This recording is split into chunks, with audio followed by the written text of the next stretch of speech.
Hello दोस्तों, आप लोगों का स्वागत है हमारे यूट्यूब चैनल रावल कॉन्सेप्ट पर। आज हम जो पढ़ेंगे, आज हम अपना पहला करंट अफेयर पढ़ेंगे। ठीक है, तो सबसे पहले हम जो पढ़ेंगे वो पढ़ेंगे राष्ट्र समाचार। ठीक है, राष्ट्र से संबंधित जितने भी मुख्य समाचार हैं सबको पढ़ेंगे। ठीक है, और जो पहला टॉपिक है हमारा वही बहुत मोस्ट इम्पोर्टेंट है। ठीक है, तो पढ़ना स्टार्ट करते हैं। प्रधानमंत्री नरेंद्र मोदी ने किया नेताजी सुभाष चंद्र बोस की होलोग्राम प्रतिमा का अनावरण। देखो कौन सी प्रतिमा का करा है, होलोग्राम प्रतिमा का करा है। ठीक है, इसके बारे में थोड़ा सा जो इम्पोर्टेंट टॉपिक रहेंगे उनके बारे में हम डिटेल में पढ़ेंगे। ठीक है, देखो प्रधानमंत्री नरेंद्र मोदी ने पराक्रम दिवस पर, किस दिवस पर, पराक्रम दिवस पर इंडिया गेट पर नेताजी सुभाष चंद्र बोस की होलोग्राम प्रतिमा का अनावरण किया। ठीक है, कैसी प्रतिमा, होलोग्राम प्रतिमा का अनावरण किया। होलोग्राम प्रतिमा का आकार, ये जानने वाली बात है, आकार। ठीक है, 28 फीट ऊंचा और 6 फीट चौड़ा है, ये याद रखने वाला फैक्ट है। ठीक है, एक भव्य प्रतिमा जो ग्रेनाइट से बनी है, किससे बनी है, ग्रेनाइट से बनी है। होलोग्राम प्रतिमा का पूरा होने के बाद उसकी जगह ले लेगी। ठीक है, आगे देखते हैं। देश के स्वतंत्रता संग्राम में नेताजी के अपार योगदान को श्रद्धांजलि के रूप में 125वीं जयंती पर यह प्रतिमा स्थापित की जा रही है। तो कौन सी जयंती पर, 125वीं जयंती है ये। ठीक है, और यह देश की प्रतिमा उनके ऋणी होने का प्रतीक होगा। क्लियर, आगे देखें। ठीक है, ज़्यादा इम्पोर्टेंट नहीं है लेकिन पढ़ लेते हैं। नहीं, इम्पोर्टेंट है ये वाला फैक्ट। तो प्रधानमंत्री ने अलंकरण समारोह में वर्ष 2019, 2020, 2021 और 2022 के लिए सुभाष चंद्र बोस आपदा प्रबंधन पुरस्कार, हाँ भाई ये इम्पोर्टेंट है। ठीक है, कौन सा, आपदा प्रबंधन, ये नहीं, इससे करते हैं हाईलाइट। सुभाष चंद्र बोस आपदा प्रबंधन पुरस्कार से भी सम्मानित किया। समारोह के दौरान कुल 7 पुरस्कार प्रदान किए गए। कितने, 7 पुरस्कार प्रदान किए गए। गुजरात आपदा प्रबंधन संस्थान और प्रोफेसर विनोद शर्मा को वर्ष 2022 के लिए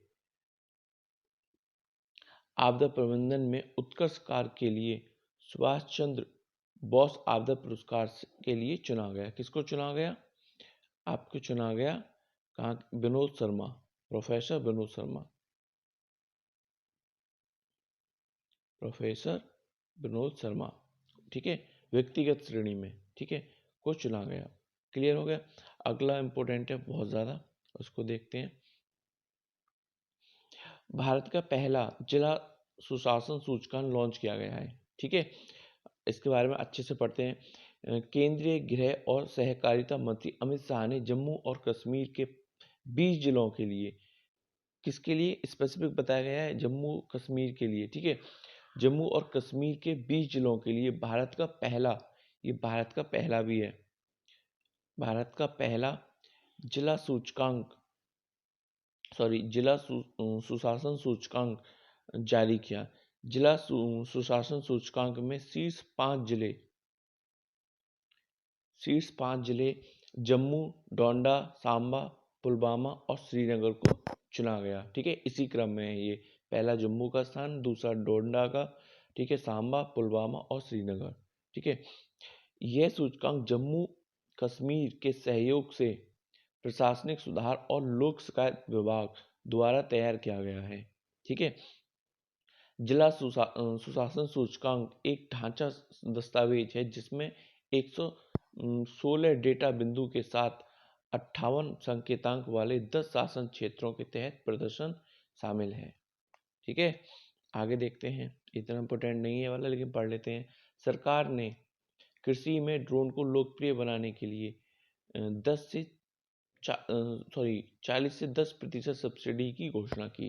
ठीक है, इसको लोकप्रिय बनाने के लिए मतलब कि होगा ये कि ड्रोन क्या करेगा, फसल की मॉनिटरिंग करेगा चारों तरफ से, उसको बीच बीच में से भी जाके, मान के चलो आपका एक लैंड है, ठीक है, उसको क्या कर सकता है, ऊपर से देख सकता है, मॉनिटरिंग कर सकता है, ठीक है। एक ही कोने पर खड़े होके क्या कर सकता है, अपने फील्ड की मॉनिटरिंग कर सकता है, ठीक है। आगे देखते हैं अगला, अंतरराष्ट्रीय लेवल से संबंधित है। बारबाडोस की प्रधानमंत्री मिया मोटली ने लगातार दूसरी बार जीत हासिल की, ठीक है। ये पीएम बन चुकी हैं दोबारा अपने वहाँ की, ठीक है। इंपोर्टेंट नहीं है, अगला देखते हैं, ये इंपोर्टेंट है। भूमध्य सागर में, कहाँ पर, भूमध्य सागर में, भूमध्य सागर मतलब कि यूरोप और अफ्रीका, ठीक है। गैस मान के चलो ये अफ्रीका, ठीक है, अफ्रीका। तो ये जो है, ये जो है ना, ये वाला एरिया, ये भूमध्य सागर वाला एरिया हो गया, ठीक है। यहाँ की बात हो रही है। भूमध्य सागर में क्या कराए, नाटो ने अभ्यास कराए। भूमध्य सागर में समुद्री अभ्यास करेंगे नाटो के जितने भी भागीदारी देश हैं ना, वो सारे सारे शायद 52 के आसपास भागीदारी देश हैं। चलो पढ़ते हैं। नाटो उत्तर अटलांटिक संधि संगठन के सदस्य देश 24 जनवरी 2022 से भूमध्य सागर में 12 दिवसीय समुद्री अभ्यास करेंगे, ठीक है। समुद्री अभ्यास का नाम नेपच्यून स्ट्राइक 2020 है। नौसैनिक अभ्यास 12 फरवरी 2022 को समाप्त होगा। यह अभ्यास का मुख्य उद्देश्य नाटो की समुद्री क्षमताओं की विस्तृत श्रृंखला का प्रदर्शन और परीक्षण करना होगा, ठीक है। आगे देखते हैं, ये इंपॉर्टेंट है। हिमाचल प्रदेश के स्टेट के हिसाब से भी देख लेना इसको। हिमाचल प्रदेश के मुख्यमंत्री ने लॉन्च किया अपना कांगड़ा ऐप, अपना कांगड़ा, ठीक है। ऐप का नाम क्या है, अपना कांगड़ा, ठीक है। इसके बारे में थोड़ा और पढ़ते हैं, अच्छी चीज़ है ये।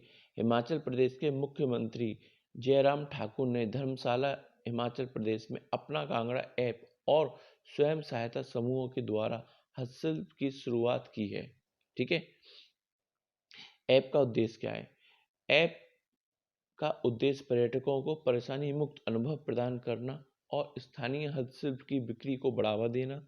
जहां एक और यह ऐप पर्यटकों के लिए एक अनूठा अनुभव प्रदान करने के लिए बाध्य है, वहीं दूसरी ओर यह जिले के एसएचजी उत्पादकों के लिए एक ई मार्केट प्लेटफॉर्म के रूप में कार्य करेगा, ठीक है। आगे देखते हैं, इसके साथ एक योजना और स्टार्ट करी है। मुख्यमंत्री ने कांगड़ा के ज्वालामुखी विधानसभा क्षेत्र के लूथन में राधे कृष्ण गाय अभ्यारण्य का भी बहुत उद्घाटन किया है, वस्तुतः उद्घाटन किया है, ठीक है। एक और करिए उन्होंने, आगे देखते हैं।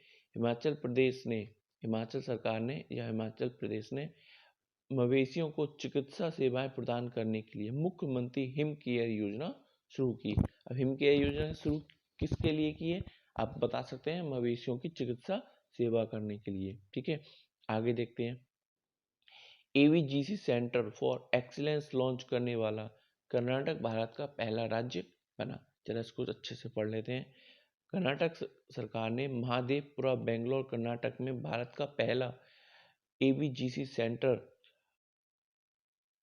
फॉर एक्सीलेंस यानी कि एनिमेशन, विजुअल इफेक्ट्स, गेमिंग और कॉमिक्स, इसका फुल फॉर्म हो गया, सेंटर लॉन्च किया है, ठीक है। ये एशिया का सबसे बड़ा केंद्र भी है।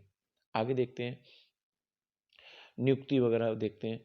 गुड डॉट ने नीरज चोपड़ा को अपना ब्रांड एम्बेसडर बनाया। किसने बनाया नीरज चोपड़ा, नीरज चोपड़ा वही जो भी हाल में गोल्ड लेके आए हैं, ठीक है। क्या बनाया है इनको, अपना ब्रांड एम्बेसडर, ठीक है। थोड़ा समझौता देख लेते हैं। अभी 5G लॉन्च हुआ नहीं है, जी पे काम करने स्टार्ट कर दिया इन्होंने, 6 पे। जियो ने 6G शोध में तेजी लाने के लिए फिनलैंड की यूनिवर्सिटी ऑफ ओलू के साथ करार किया है। किसने कराया, जियो ने कराया, सभी जानते हैं। 5G के बाद जो 6G आएगी उसके लिए, ठीक है, उन्होंने इस पे अभी से काम करना प्रारंभ कर दिया। आगे देखते हैं।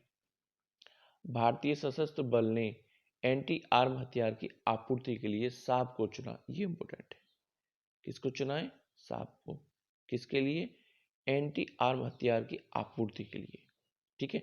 साप के बारे में थोड़ा सा देख लेते हैं।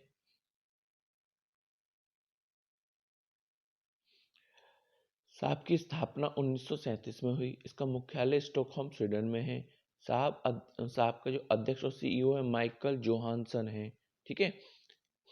अब ये इम्पोर्टेंट नहीं है। अगला आरबीआई पेपर, ठीक है, ईसीबी के लिए इष्टतम बचाव अनुपात 63% है, नॉट इम्पोर्टेंट, ठीक है। आगे देखते हैं, जापान के पूर्व पीएम शिंजो आबे को दिया गया नेताजी अवार्ड 2022, ठीक है, इम्पोर्टेंट है। कौन सा? पूर्व सीएम को कौन सा नेताजी अवार्ड से सम्मानित किया गया है? नेताजी अवार्ड, हाईलाइट कर लेते हैं इसको। नेताजी अवार्ड से सम्मानित किस? पूर्व सीएम, कहाँ के? जापान के। कहाँ? ठीक है, जापान के, ठीक है। इनका नाम क्या है? शिंजो आबे, ठीक है। ये तीनों चीजें याद रखनी है आपको। आगे देखते हैं, नीति आयोग और आरएमआई इंडिया ने भारत में इलेक्ट्रॉनिक वाहनों पर बैंकिंग रिपोर्ट जारी की। खास इंपोर्टेंट नहीं है, अगला इंपोर्टेंट है। इसरो ने तमिलनाडु के महेंद्रगिरी में विकास इंजन का सफल परीक्षण किया। विकास इंजन इस इंजन का नाम है, एक संसाधन को लेके जाएगा, ठीक है। भारतीय अंतरिक्ष अनुसंधान संगठन यानी कि इसरो ने विकास इंजन का सफलतापूर्वक परीक्षण किया, जो भारत के पहले मानव वाहक रॉकेट को शक्ति प्रदान करेगा। इंपॉर्टेंट है ये। लखनऊ में शुरू हुई भारत की पहली पैरा बैडमिंटन अकादमी, ठीक है। पीवी सिंधु ने सैयद मोदी बैडमिंटन 2022 का खिताब जीता। महत्वपूर्ण दिवस पढ़ लेते हैं, महत्वपूर्ण तिथियां। पराक्रम दिवस, ठीक है, नेताजी सुभाष चंद्र बोस की 125वीं जयंती पर बनाया जा रहा है ये। भारत सरकार ने नेताजी सुभाष चंद्र बोस की जयंती के उपलक्ष्य में 23 जनवरी को पराक्रम दिवस के रूप में मनाने का फैसला किया। इस साल नेताजी सुभाष चंद्र बोस 125वीं जयंती है, ठीक है। नेताजी का जन्म 23 जनवरी 1897 को हुआ था। यह दिन नेताजी के अदम्य भावना और राष्ट्र के लिए निस्वार्थ सेवा को समर्पित करने और याद करने के लिए मनाया जाता है, ठीक है। अगला देखते हैं, 24 जनवरी, सब जानते हैं, अंतर्राष्ट्रीय शिक्षा दिवस, ठीक है। वैश्विक शांति और सतत विकास लाने में शिक्षा की भूमिका का जश्न मनाने के लिए हर साल 24 जनवरी को अंतर्राष्ट्रीय शिक्षा दिवस मनाया जाता है, ठीक है। इसके बारे में और क्या क्या पढ़ना चाहिए हमें? देखो, विकास में शिक्षा की भूमिका का जश्न मनाने के लिए 3 दिसंबर 2018 को संयुक्त राष्ट्र महासभा द्वारा पारित प्रस्ताव के अनुसार, ठीक है, कब प्रस्ताव पारित हुआ? 3 जनवरी 2018 को। 24 जनवरी को पहली बार अंतर्राष्ट्रीय शिक्षा दिवस मनाया गया, मतलब 2019 से ये मनाना प्रारंभ हुआ है, ठीक है। जरा इसका थीम देख लेते हैं। 2022 का जो थीम है इस बार का, वो है ट्रांसफॉर्मिंग एजुकेशन है, ठीक है। उत्सव का नेतृत्व संयुक्त राष्ट्र शैक्षिक, वैज्ञानिक और सांस्कृतिक संगठन मतलब कि यूनेस्को द्वारा किया जाता है। राष्ट्र बाल दिवस कब मनाया जाता है? 24 जनवरी 2022 को, सेम, ठीक है। अभी हाल में जो निधन हुआ है उसके बारे में पढ़ लेते हैं। भारत के पूर्व फुटबॉलर सुभाष भौमिक का निधन हो गया, ठीक है। तो आज का करंट अफेयर आपका पूरा हुआ। Thank you for watching.